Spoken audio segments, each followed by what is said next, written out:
Shalom. Kohalo Yahweh Bahashem Yahweh Shai Bahashem Rakah HaKradash. Shalom and salutations and double honors to the elder apostles of Great Millstone, where I learned this 100% true from. Shalom and Barakatham. To the bishops, the elders, prophets and teachers and evangelists of Great Millstone also, who I continue to learn this 100% true from. Shalom to the speckled bird, the confused face, the Akim and Aqua, the Akim on the highways and byways doing his work, and last but not least, the elect. This is a video I got on Democracy Now! And it's talking about the people in Ecuador, which are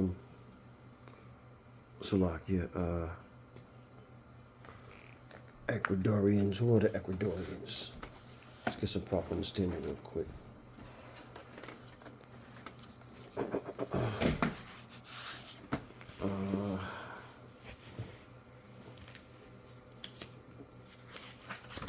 Let's see. Hold on, Salakia.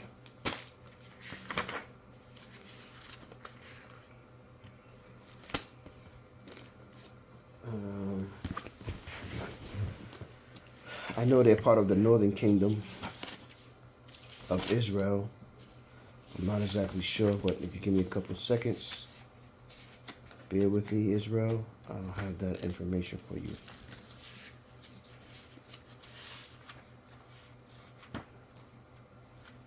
And you pass by it every day, and then when you're looking for it, you can't find it. Where are you? I need to get numbers for these pages.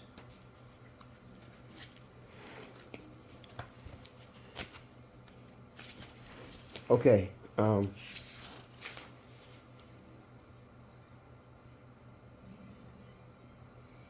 They are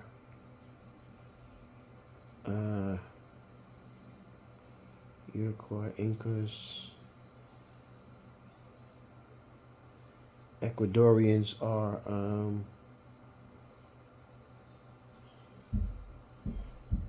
Montemelians.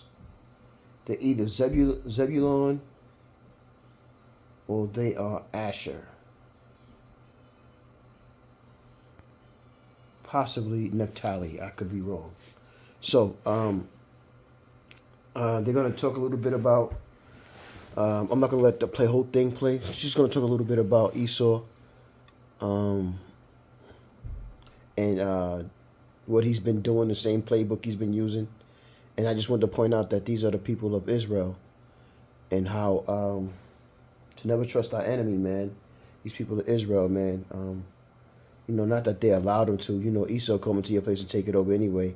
If you don't, you know, he talks peace, but with peace, a lot of death comes. You know what I'm saying? So I'm just going to run a little bit about it. Then I'm going to get some scriptures, man. And it's entitled, you know, these are the lost tribes, the lost sheep of Israel. This is Democracy Now!, democracynow.org, the War and Peace Report. I'm Amy Goodman. In this holiday special, we turn now to Namante Nankimo, an indigenous leader from the Waorani Nation in the Amazon rainforest in Ecuador. Last year, she helped win passage of a referendum in Ecuador to block oil drilling in the Amazon rainforest's Yasuni Park. You hear that? But Oil now, drilling. Ecuador's president, Daniel Noboa, is pushing for oil drilling to continue, saying it's needed to help finance the government's war against drug cartels. Environmental activists and indigenous peoples fear their victory to keep the oil in the soil could be overturned. Namante Nankimo co-founded Amazon Frontlines and the Sabo Alliance. In June, she wrote an article for The Guardian headlined, "Ecuador's president won't give up on oil drilling in the Amazon. We plan to stop him again." Namante also recently published a memoir titled We Will Be Jaguars, a memoir of my people. She came into our Democracy Now! Studio in September, along with her co-author and partner, Mitch Anderson, who's the founder and executive director of Amazon Frontlines. He's long worked with indigenous nations in the Amazon to defend their rights. I began by asking Namonte Nankimo to Well, introduce he looked like herself and to Esau, but talk he could about be the a Jake. indigenous nation she's from and the land where she lives, in the Amazon, in Ecuador. Buenos días a todos, Mi nombre es Nemonte Ninkimo, soy mujer Waorani. Good morning to all of you. My name is Namonte Nikimo. I am a Waorani woman, leader, mother, who comes from the Waorani territory of Pastaza in Ecuador. All women, in general Amazonian women, are at the front lines of defense, giving our lives, because we women are more considerate and we worry about our sons and daughters, so that our daughters can have their living space, water, land, knowledge, values, plants, animals, so that we can live well, freely, and with dignity. Now our territory is threatened every day. Why should we as women be threatened in our territory? That is why I wrote a book about my resistance, about my childhood, from a child's point of view. I grew up between two worlds. The missionaries came talking about saving souls, saying that our beliefs were bad. Los misioneros venían hablando sobre salvar los almas, nuestra creencia es malo. Los petroleros vinieron a nuestro The oil men came to our territory flying in helicopters, promising development. They did a lot of damage. They destroyed our water, they contaminated our land, they contaminated our people as well by disconnecting us from our knowledge and values. And also, the governments and the big organizations come to offer to say that they're going to build national parks, and at the same time they make things worse and take away our territory. That's Esau. y nos quitan nuestro territorio. Entonces, nuestra lucha es muy importante. The struggle that we have lived through is very important, so I would like to contextualize it. It is a long story to tell in detail, so for me it is very important. As my father says, "Daughter, the more the people of the world don't know the jungle well, the more they destroy it." So my story and our culture is oral. That is why I transformed this oral story with my husband, Mitch, into writing, so that the world can understand how we indigenous peoples are living, connected with Mother Nature, with much love, and with much respect. Indígena conectada con la madre naturaleza, con mucho amor, con mucho respeto. Entonces esa historia es una resiliencia, es una. All right, I'm gonna stop it right there. Let's get some scripture. But so you see what's going on with Jake, man. We constantly allow to we constantly allow this devil to come and destroy our people, man. And it has to stop. And the only way it's gonna stop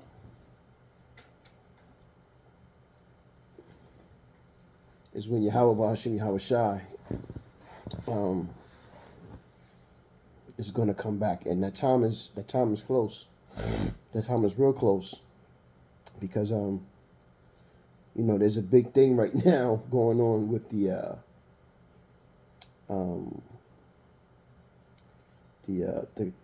chariots of Israel going around, and they losing their mind right now. So like they don't know what to do, and they don't know how to stop it. So it's driving them crazy. But let's get some scripture. Okay, you don't do that. And these are the lost sheep of Israel. I mean, we all lost. And I got this inspiration too. I've been listening to Ella Yashawamba, taking notes, studying, writing scriptures down of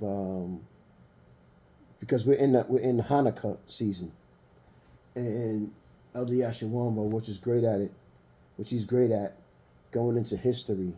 Also, Elder Malcolm as well. Shalom Barakatha. Barakatha. But Yahweh Shem Barakatha. But Elder Yashawamba is breaking down the understanding of, honestly, the Old Testament and the Apocrypha and the New Testament, connecting them together. So that's what he's doing, and it's just good information to have. But let me get some. I got some scripture I wanted to get, and I would like to be edified because what I've noticed with the tribes of Israel, all 12 tribes, um, the northern kingdom, um, and not all, because the scriptures tell us that it's going to be 12,000 from each tribe, but the northern kingdom, they are, a lot of them are not,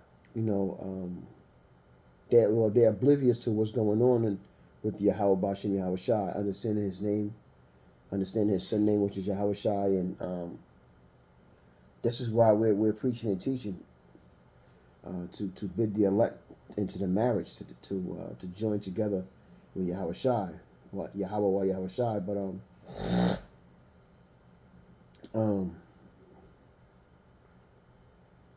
I just wanted to kind of talk a little bit about, Northern Kingdom being the lost sheep. I don't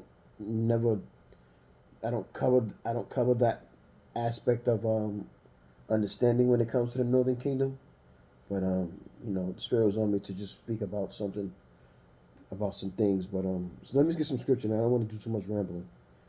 Isaiah 1:3. The ox knoweth his owner, and the ass his master's crib.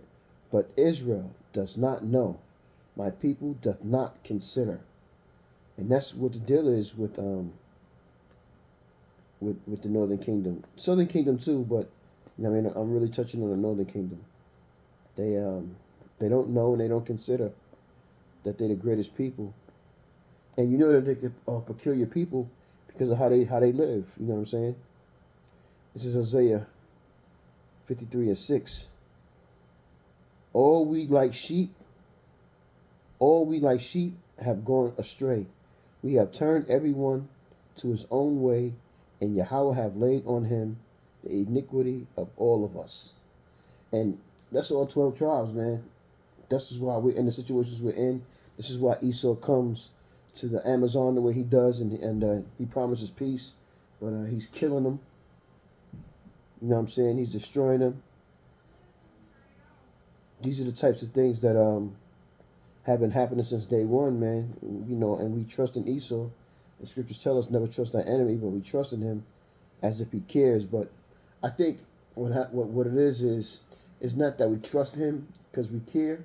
Because we feel he cares.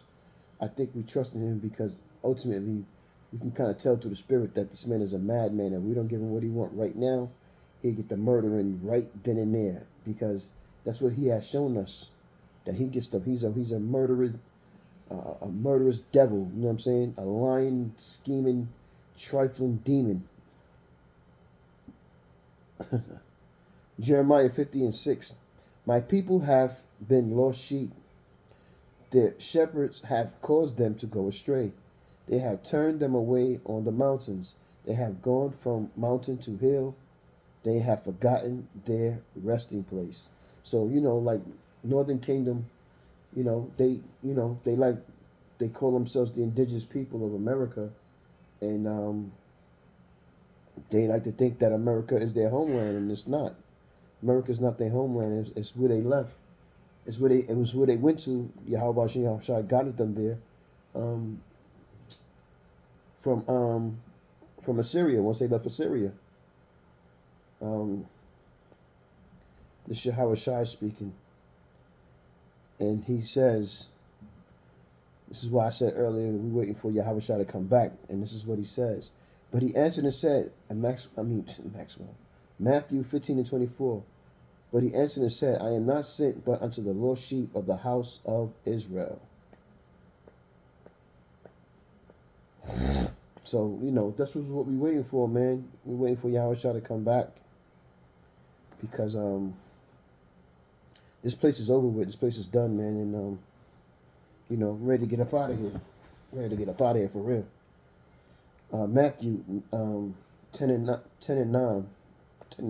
So like 10 and 6, and it reads, I'm going to start at 5.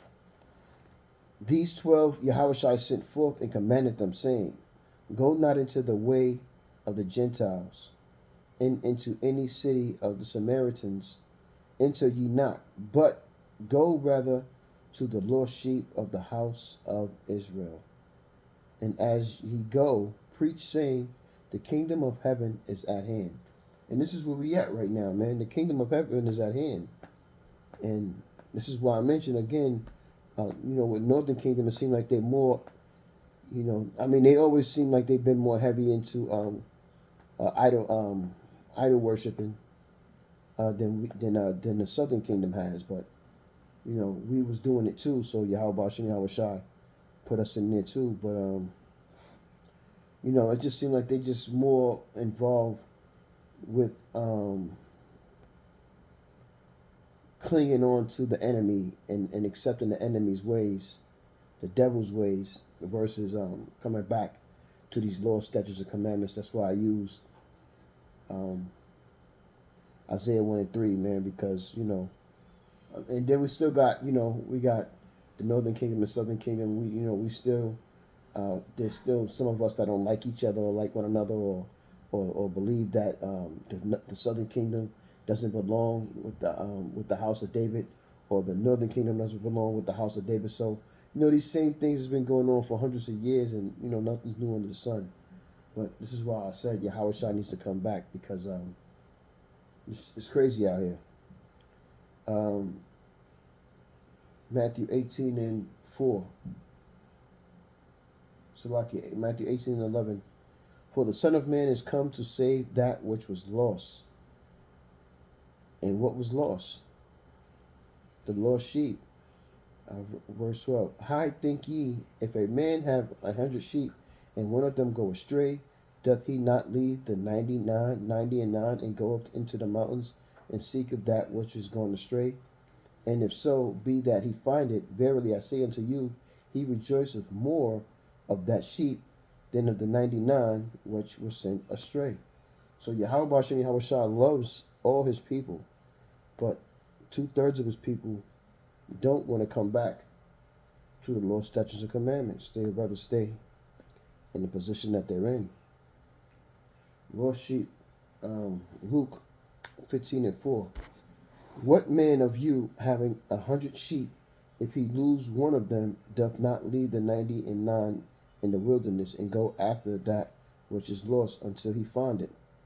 That's going to be these so-called leaders, these community leaders, and people of that nature that don't care for us, man. You know what I'm saying? They don't care for their own people, and they sold their soul so they can have these riches.